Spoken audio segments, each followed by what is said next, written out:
Salamlar, kondensator dərsinin izahına baxaq. Deməli, birincisi başlayaq, kondensator nəyə deyilir? Baxın, kondensator söhbət gedir müstəvi kondensatordan. İki paralel lövhədən ibarətdir və bu lövhələrin ölçüləri və sahələri bir-birlərinə bərabərdir. Kondensatorun bu köynəkləri, hansı ki lövhələri, onun köynəkləri də adlanır və köynəklərdən birinin sahəsi S olsun və köynəklər arasındakı məsafə D olarsa, kondensator xarakterizə olunur tutum adlanan fiziki kəmiyyətdən həmin tutum epsilon 0 S bölünsün D ifadəsinə bərabər olar. Burada epsilon dielektrik nüfuzluqdur, yəni köynəklər arasında hər hansı bir dielektrik daxil etmək olar. Dielektrik daxil etsək, kondensatorun tutumu artacaq. Epsilon 0 elektrik sabitidir. Bu ifadədən elektrik sabiti CD bölünsün epsilon S ifadəsinə bərabərdir. Daha sonra uşaqlar, epsilon 0, yəni elektrik sabitinin vahidi digər mövzumuzdan öyrənmişdik. Klon kvadrat bölünsün Newton vur metrin kvadratına bərabərdir və K bərabər 1 bölünsün 4 pi epsilon 0-dan alırdıq. Burada K klon sabitidir. S bir köynəyin sahəsi, D isə köynəklər arasındakı məsafədir. Gördüyümüz kimi kondensatorun tutumu köynəklərin sahəsi ilə düz, köynəklər arasındakı məsafədən D-dən tərs mütənasib asılıdır. Müstəvi kondensatorun həcmi V hərfinə işarə olunur və S vurulsun D, SH-dan S vurulsun D-yə bərabərdir. S köynəklərinin sahəsi, D isə köynəklər arasındakı məsafədir. Tutum nəyə deyilir? Kondensatorun yükünün onun köynəklər arasındakı gərginliyi olan nisbəti kondensatorun elektrik tutumu adlanır. Elektrik tutumu Q bölü ifadəsinə bərabər olsa da Q-dən və U-dan asılı deyil. Yuxarıda dediyimiz düsturlardan, vahidlərdən asılıdır. Və bir də var hava kondensatoru. Hava kondensatoru işarə olunur S0-dan. Düsturu epsilon 0 S bölünsün D-yə bərabərdir. Hava kondensatorunda dielektrik nüfuzluğu hava üçün, vakuum üçün vahidə bərabər olduğundan ona görə də epsilon yazılmır. Və hava kondensatoru ilə kondensatorun tutumu arasındakı əlaqə S bərabər epsilon vurulsun S0-a bərabər olmuş olur. Deməli, dedik ki, kondensatorun tutumu Q-dən və U-dan asılı deyil. Daha sonra vahidini çıxardaq. Deməli, tutumun vahidi, yükün vahidi klon, gərginliyin vahidi isə voltda olacaq, klon bölünsün volt. Daha sonra voltun yerinə demişdik ki, keçən mövzumuzda jol bölünsün klon yazırıq, olacaq jol bölünsün klon kvadrat bölünsün jol. Bu da bizə verir 1 faradı. Deməli, faradın əsas vahidlərlə açılışını yazmaq istəsək, baxın bu ifadədən klon bilirik amper vur saniyədə, olacaq amper kvadrat vurulsun saniyə kvadratı, bölünsün jolun da yerinə yazırıq, kiloqram vurulsun metr kvadrat bölünsün saniyə kvadrat. Yəni almış olacaq ki, burada saniyə üstü 4. Bu da faradın əsas vahidlərlə ifadəsi. Deməli, S bərabər Q bölünsün U ifadəsindən Q də bərabərdir S vurulsun U-ya. S-nin yerinə epsilon 0 S bölünsün D yazsaq, o da öz yerində, baxın onu da buradan yazıram. Görərik ki, kondensatorun yükü gərginliyin sabit qiymətində burada verilən kəmiyyətlərlə asılıdır. Və ya tərsinə, U bərabərdir Q böl S. S-nin yerinə yenə epsilon 0 S bölünsün D yazırıq. Yükün sabit qiymətində, sahənin sabit qiymətində məsələn, gərginlik məsafədən düz mütənasib asılıdır. Yəni, necə görürsə, elə də asılıdırlar. Daha sonra kondensatorun enerjisi. Kondensatorun enerjisi onun köynəkləri arasında yığılır. Kondensatorun enerjisinin düsturu Q-U bölünsün 2-dir. Q-nun yerinə S-U yazsaq, S-U kvadrat bölü 2 olar və onun da yerinə Q bölünsün S yazsaq, olacaq Q kvadrat bölünsün 2-si. Verilmiş verilmiş tutumlu. Bu o deməkdir ki, tutumlu. Düsturunuzda mütləq S olsun. Və S varsa əgər düsturunuzda, baxaq, elektrik sayısının enerjisi U-dan kvadratik və yükdən də kvadratik düz mütənasib asılıdır.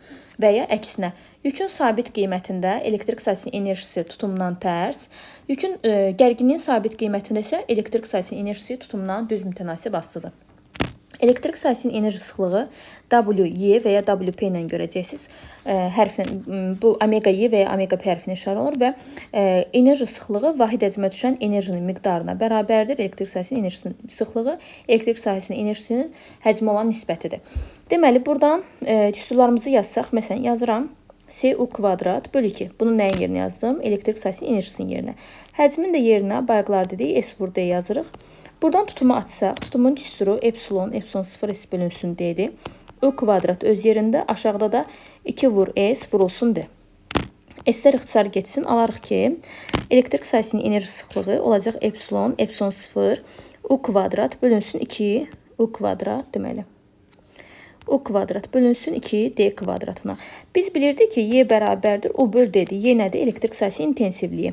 Və bu ifadədə U kvadrat böl D kvadratın yerinə yazacaq ki, Y kvadratı. Deməli, epsilon 0, Y kvadrat bölünsün 2. Elektrik sahəsinin enerji sıxlığının bu ifadəsində əzbər öyrənsəz yaxşı olar. Daha sonra kondensatorların ardıcıl və paralel birləşmələrinə baxaq. Birinci baxaq ardıcıl birləşməyə. Ardıcıl. Kondensatorların ardıcıl birləşməsi nə deməkdir? Kondensatorlar bir-birinin ardıcı. Yəni, baxın, bu müsbət hissə, bu mənfi hissə, onu deməyi unutdum, indi onu da deyəcəm. Yəni, bunlar bir-birlərinin ardıca birləşirlər belə bu qaydada. Birincisi, gəlin onu da deyim. Kondensatorların dedik, köynəklərin sahələri, ölçüləri, xətti ölçüləri bir-birinə bərabərdir və mütləq bir köynək müsbət, bir köynək isə mənfi potensiala malikdir. Köynəyin biri müsbət, biri mənfidir. Məsələn, biri müsbət 5-dirsə, digəri də mənfi 5 olacaq və sizdən soruşsa ki, kondensatorun yükü nə qədərdir? Bunlardan birinin modulu, yəni elə 5 klona bərabər olmuş olacaq. Uşaqların ən çox səhv etdiyi bunu 0 götürməkdir.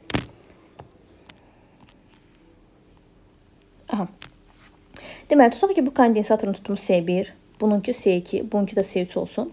Bunlar sabit gərginlik mənbəyinə qoşulublar. Bizdən soruş ki, kondensatorlar bateriyasının ümumi tutumunu hesablayın. Ardıcıl birləşmədə yüklər sabit, yəni hər birindən keçən yükün miqdarı bir-birinə bərabərdir. Gərginlik isə hər birində olan gərginlik ayrı-ayrı gərginliklərin cəminə bərabərdir. Daha sonra gərginlik bəs necə paylanır burada? Tutaq ki, gəlin sayda üçün 2 dənə kondensator götürək. Gərginlik bəs necə paylanır? Dedik ki, U bərabər Q böl S-dir. U S-dən tərs asılı olaraq paylanmış olacaq. Yəni, U1 bölünsün U2 bərabər olacaq S2 bölünsün S1-ə. Bu belə. Məsələn, tutaq ki, S1 kondensatorunun tutumu 2S, S2 kondensatorunun tutumu 3S olarsa, tərsinə gərginlik bunda 3U, bunda isə 2U olaraq paylanmış olacaq. Daha sonra enerjinin tüsturunu yazacaq. Enerji, əgər yük sabitsə, yükün enerjinin yük olan tüsturunu yazmaq lazımdır. Q kvadrat bölgüsü. Görərik ki, enerji də ardıcıl birləşmədə kondensatorların tutumundan tərs mütənasib asılıdır. Ona görə W1 bölünsün W2 bərabər olar elə S2 bölünsün S1-ə. İndi baxaq, görək uşaqlar, ardıcıl birləşmədə bəs kondensatorlar bateriyasının tutumu necə hesablanır? Deməli, onun yerinə dedik ki, Q böl S yazırıq. Baxın, burada da yazmışdıq.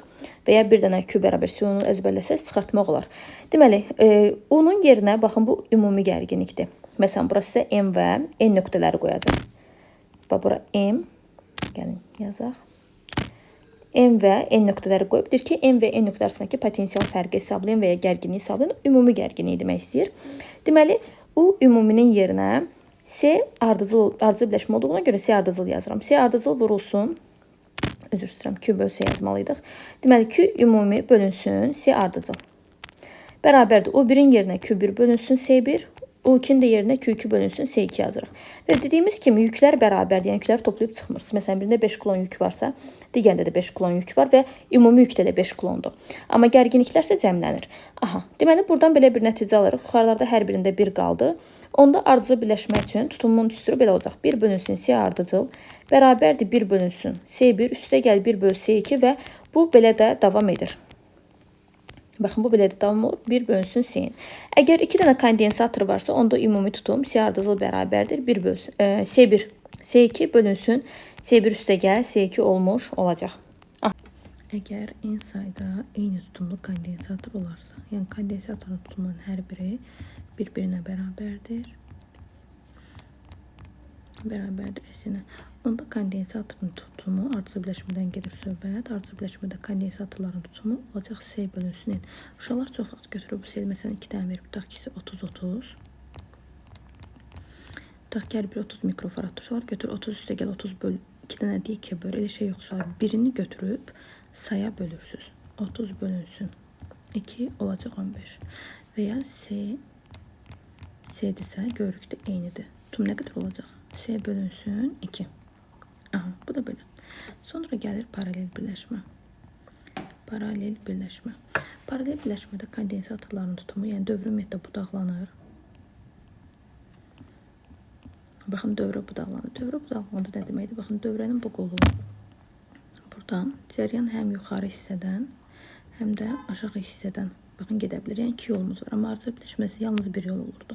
Deməli, burada kondensatorun tutumu S1, bu da olsun S2. Artıq bunlara düşən ümumi gərginlik sabit olacaq. Yəni həm S1-ə, həm də S2 U gərginliyi düşəcək. Buna da U gərginliyi düşür. Elə aşağıdakı kondensatora da U gərginliyi düşür. Siz nəyə fikir verməlisiniz? Ümumi gərginlik burada olacaq. U1 bərabər U2. Artıq məsələn burada U düşüb, dövrdə 2 U gərginliyi yoxdur. U gərginliyi var. Toplanmırsınız, çıxmırsınız. Amma yükü isə ayrı-ayrı yüklərin, dövrdə olan ümumi yük ayrı-ayrı olan yüklərin cəmləri bərabərdir və yük S ilə düz mütənasib asılı olaraq paylanacaq. S1, S2. İndi enerjiyə də baxaq. Enerjinin də düsturu paralel birləşmədə fikir verdiniz. U sabitdir. U sabiti deyə S U kvadrat bölü 2-dən gedəcək. S U kvadrat bölü 2-dən. Və görürük ki, baxın burada da enerji də elə S ilə düz mütənasib asılı. W1 bölünsün W2 bərabərdir. S1 bölünsün S2. İndi gəlin baxaq görək paralel birləşmədə kondensator bateriyasının ümumi tutumu necə hesablanır. Deməli, Q ümuminin yerinə S paralel vurulsun U ümumi. Q1-in yerinə S1 U1, Q2-ün də yerinə S2 U2 yazaq. Ular eyni olduğuna görə hər tərəfdən ular getdi. Aldıq ki, S paralel bərabərdir. Ayrı-ayrı tutumların cəmini bu daha asandır. Və s. n sayda. Əgər n sayda yenə eyni tutumlu kondensator olarsa,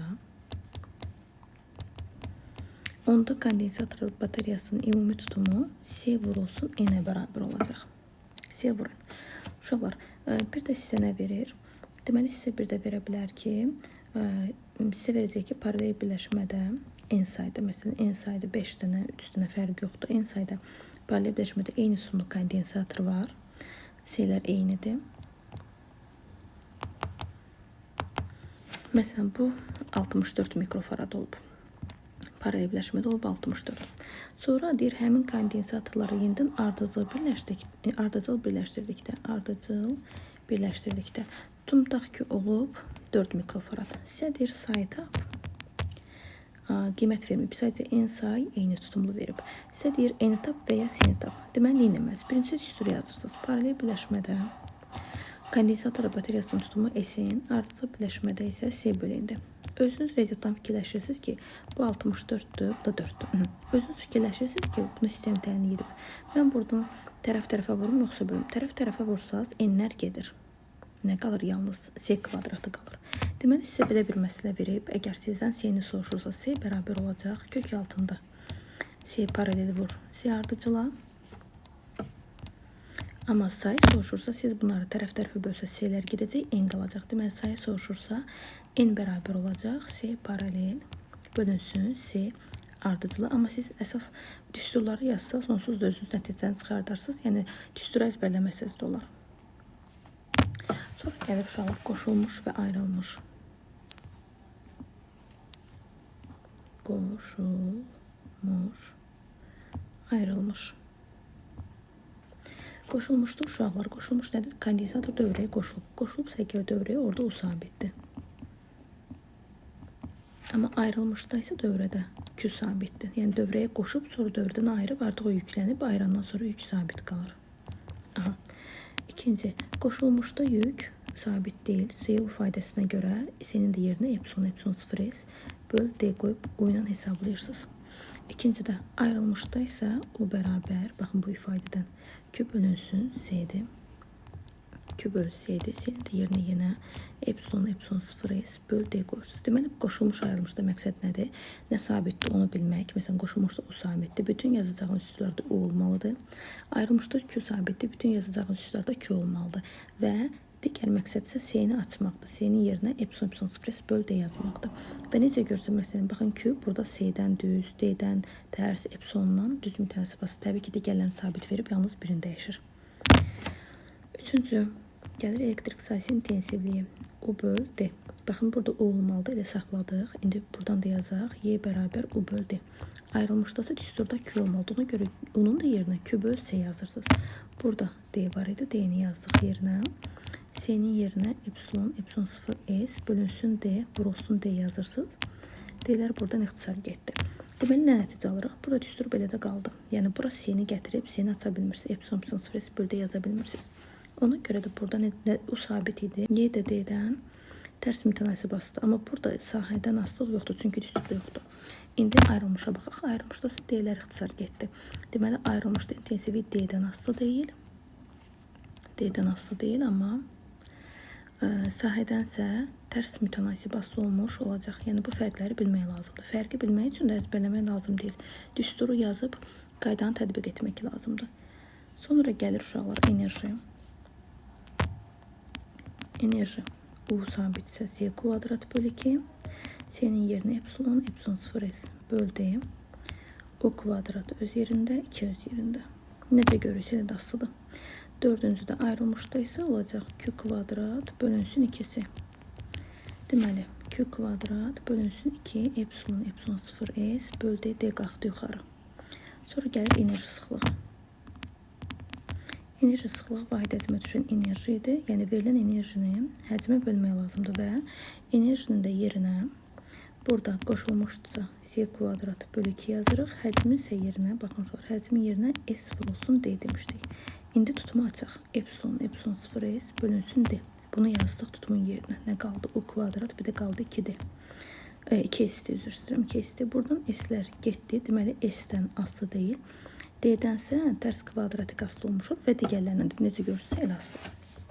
Və yadınıza düşürsə, dərs başlayanda demişdik ki, burada U kvadrat bölü D kvadrat alındı. Həmin U kvadrat bölü D kvadratın da yerinə Y kvadrat yazırsınız. Bölü 2. Aha. Amma bu demək deyil, burada S-lə D yoxdur. Yəni, S-dən onsuz da asılı deyildi. D yoxdur, D-dən də asılı deyildi. Siz əksinə burada D-ni açmalısınız. Daha sonra burada 5-ci. Enerji sıxlığını yazaq. Enerji sıxlığı deməli, yenə vahid həcmə düşən enerjidir. Burada enerjinin yerinə Q kvadrat bölü 2S yazırsınız. Həcmin də yerinə S-də yazırsınız. İndi tutumu açaq. Q kvadrat bölünsün 2 vur epsilon 0S böl D. Vurulsun nə qaldı? S-də qaldı. Buradan D-lər getdi. Nə aldıq indi? İndi D-dən asılı deyil. Sahədənsə tərs kvadratik asılıdır. Bu belə uşaqlar. Bir də sizə nə deyim? Məsələn, biz bilirdik ki, elektrik sahəsində görülən iş Q vurulsun odur. Amma enerji isə düstur oldu. Q bölünsün 2. Buna səbəb nədir? Deyirik ki, kondensatorun lövhələrindən birini digər lövhənin sahəsində, elektrik sahəsində hərəkət etdirdikdə onun intensivliyi 2 dəfə az olmuş olur. Ona görə də ifadəmizdə, baxın, düstur budda QYD-dir. İntensivi 2 dəfə az olduğuna görə olacaq QYD bölünsün 2. YD-nin də yerinə U yazırıq, olur Q bölünsün 2. 2'ye bölmə səbəbimiz budur. Q bölünsün 2. Aha, bu belə. Daha sonra uşaqlar bir neçə nümunəyə baxaq. Məsələn, sizə verilib kondensatorlar bateriyası. Burada bir kondensator qoyur, burada bir kondensator qoyur, burada da bir kondensator qoyursunuz. Bunları baxın belə birləşdirir. Deyir, bu kondensatorlar necə birləşmiş olar? Əgər bunlar birləşdirməmişdən qabaq ardıcılı idi, əgər bunlar olmasaydı ardıcılı idi, amma birləşdirəndən sonra bunlar paralel olur. Amma onu yoxlamaq lazımdır və görmək lazımdır. Onun üçün də hərfləmə metoduna istifadə edəcəyik. Deməli, buraya yazıram A, həmişə başlanğıca A, sonra da B yazdıq. Sonra bütün boş yerlərə A yazacağım. A. Bütün boş küncləri, yəni qarşıma cihaz çıxana kimi bunu eləyəcəm. Burada yazdım A. Sonra A ilə işimiz bitdi, çünki həm solda, həm də sağda kondensator var, yazmaq olmaz. Burada da həmçinin, bax, burada A yazmışdım, bu hissəyə keçə bilmirəm, çünki cihaz var. İndi B-ni yazmağa başlayıram. B. İndi bir-bir baxıram, artıq bitdi. Başqa boş yer yoxdur, hər yeri yazmışam hərf. İndi bir-bir baxıram. Birinci kondensator AB arasındadır. İkinci kondensator da AB arasındadır. Üçüncü kondensator da AB arasındadır. Hər birinin AB arasında olmaq o deməkdir ki, onlara eyni qədər potensial fərq düşüb, yəni fi A çıxılsın, fi B qədər potensial fərq düşüb. Gərginlik sabitdir. Gərginlik sabit olmaq o deməkdir ki, bu kondensatorlar paralel birləşib. Tutumlar eynidirsə sayına vuracaqsınız, yox. Fərqlidirsə C paralelin düsturu nə idi? Ayrı-ayrı tutumların cəmlənməsi. C3. Bir başqa nümunəyə də baxaq uşaqlar. Dövrədə 2 dənə kondensator var. Sizə deyir ki, birincinin gərginliyi 3 voltdur, ikincinin gərginliyi də paralel birləşmə olduğuna görə o da 3 voltdur. Amma sizə şəkli belə verə bilər. Bax, burada bir açar qoyacaq. Burada bir açar qoyur. Sizə nə deyir? Deyir ki, açar qapandıqda kondensatorlar bateriyasının gərginliyini hesablayın. Birinci, ikinci və ya ümumi gərginliyi hesablayın. Fərq eləmir. Çünki paralelləşmə olacaq və eyni olmalıdır. Burada 3 voltda açar qapanandan sonra artıq digər kondensatorda 3 volt olmayacaq. Çünki bu heç bir mənbəyə birləşməyib. Yəni sabit gərginlik mənbəyinə qoşulmayıb bu. Sabit gərginlik mənbəyi olsaydı, bəli, hər birinə eyni gərginlik düşərdi. Baxın, nə demək istəyirəm? Bu heç bir mənbəyə birləşdirilməyib. Sadəcə kondensatorlar bir-birinə birləşdirilib. Aha, onda gərginlik dəyişəcək. Dəyişməyinə dəyişir, amma sonda yenə də ikisində bərabər olur. Nəyə fikir verir? Tutaq ki, bunu tutmusaydı, bunu tutmusaydı. Deməli, dövrədən ayrılmış sayılır. Çünki heç bir dövrə yoxdur. Q konstantdır. Q necə konstantdır? Sizə verdiyi kondensator yüklənməmiş kondensator olmalıdır. Yüklənməmiş. Ona görə dövrənin yükü olacaq Q ümumi bərabərdir açar qapanandan sonra. Açar qapanandan sonra Q1 üstəgəl 0 yüklənməyib, bax elə Q1 olaraq qaldı. Q-nin üstürü S vur O-dur. Buradan alırıq ki, O bərabərdir. Q bölünsün S-yə. Aha, bunu aldıq. Yəni görür ki, O S-dən tərs asıdır. Əvvəlcə dövrədə 1 S var idi. Birinci halda 1 S idi. Açar qapanandan sonra paralel birləşdilər və tutum oldu 2-si. Tutum 2 dəfə artdığından gərginlik də 2 dəfə azalacaq. Yəni olacaq 1,5 volt. Deməli, hər bir kondensatora artıq 3 volt yox, 1,5 volt gərginlik düşmüş olacaq. İşte birdən aşağıdakı kondensatorun yükü olsaydı, onda yükləri cəmləməliydiniz mütləq. Yüklər cəmlə, məsələn, bunda yükü 2 olsaydı, olacaqdı yük 2Q. Aha. Və U-ya baxırsınız ki, həm Q ilə düzdür, S ilə də tərsdir. Yük 2 dəfə artdı, tutum da 2 dəfə artdığından artıq bu dəyişməz. Yəni asılığa hər ikisindən də baxacaqsınız. Artıq Q-yə sabitləyib, yalnız S ilə müqayisə eləmirsiniz. Həm də yükə də baxırsınız. Mən burada yazdığım ədədlər 2-2 oldu, dəyişmədi. Ədədlər fərqli olarsa təbii ki, dəyişəcək. Sonra uşaqlar, başqa bir hala baxaq. Təzə suallardan da əslində var idi. Sadəcə bizdə toplda deyərdim ki, son illər çıxmış suallardır. Deməli, belə bir sizə məsələ verir. Bura müsbət, bura mənfi. Burada bir kondensator var, burada da bir kondensator var və bu kondensatorun üstünə bir açar atır. Aha. Və deyir ki, tutaq ki, açar qapananda yük necə dəyişər və s. Yəni, ümumiyyətlə, burada açar qapandıqda, tutaq ki, bu açar açıq idi. Deyir ki, bu açar qapandıqda yük necə dəyişər və ya tutum necə dəyişər? Nə edirsiniz? Yenə hərfləyirsiniz A, bura B. Bura A-ları başlayıram yazmağa. A. Bunlar ümumiyyətlə, necə birləşib açar açıqdırsa, baxın, bir dənə yol var mənfiyə getmək üçün. Müsbətdən mənfiyə getməyə, baxın, bir yolunuz var. Ona görə arıca birləşmə sayılır. Aha. A-nı buraya yazdım. A buradan bu tərəfə keçə bilməz, çünki qarşısında cihaz var. İndi keçirəm B-yə. Bura B yazıram, bura B yazıram, bura B yazıram. Amma indi açar qapanmış vəziyyətə baxırıq da. Bura B yazıram, burada B yazıram, burada B yazıram, burada B yazıram. Aha. Deməli, birinci kondensator AB potensial fərq arasındadır. Yəni, fi A çıxılsın, fi B. Fi B, bu potensiallar bir-birinə bərabər deyil onsuz. Ona görə bu sıfırdan fərqlidir. Amma B nə deməkdir elə birbaşa? Bilirik ki, B o deməkdir ki, potensiallar bir-birinə bərabərdir, çıxanda sıfır qalır. Deməli, ikinci kondensator işləmir.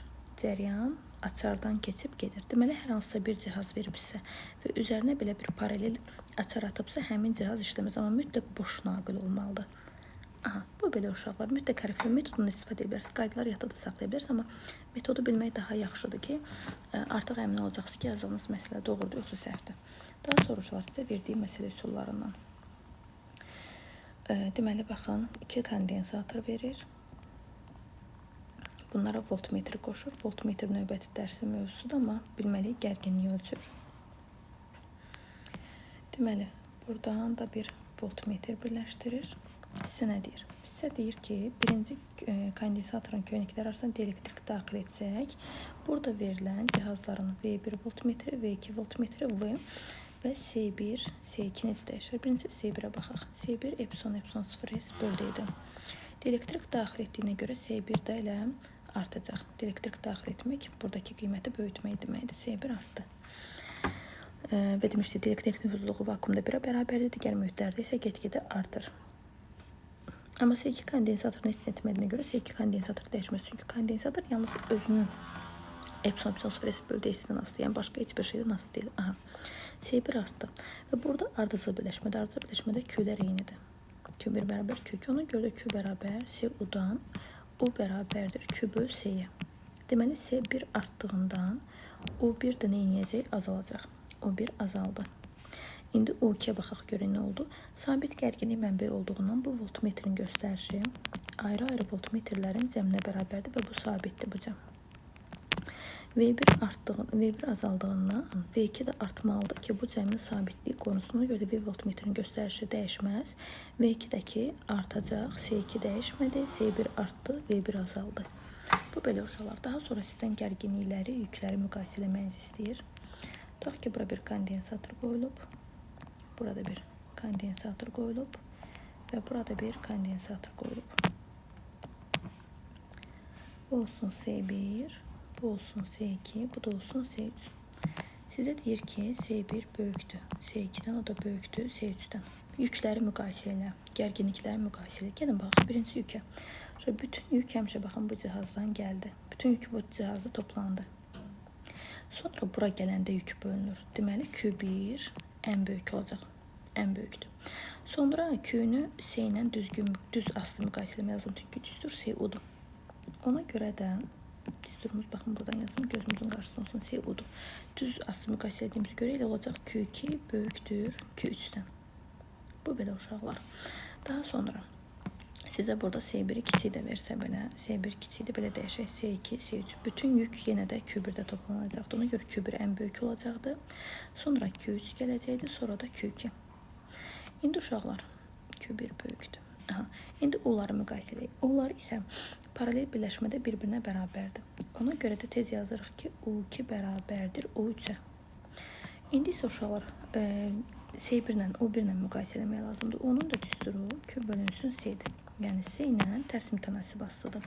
Baxırıq ki, bizə burada verib C1 kiçikdir, C2 sonra da gəlir C3. Özümdən bir qiymət atıram. Tutaq ki, bu 1-dir, bu 2-dir, bu da 3-dür. Buradakı ümumi tutum nə qədər idi? 5, çünki paraleli toplanırdı. Burada nə qədərdir? 1. Deməli, uşaqlar, o da C ilə tərs asılı olduğuna görə U1 daha böyük olacaq. U1 daha böyük. Çünki tərs asılı burada 5 idi, buradasa 1 idi. Tərs mütənasib asılı olaraq paylanacaq.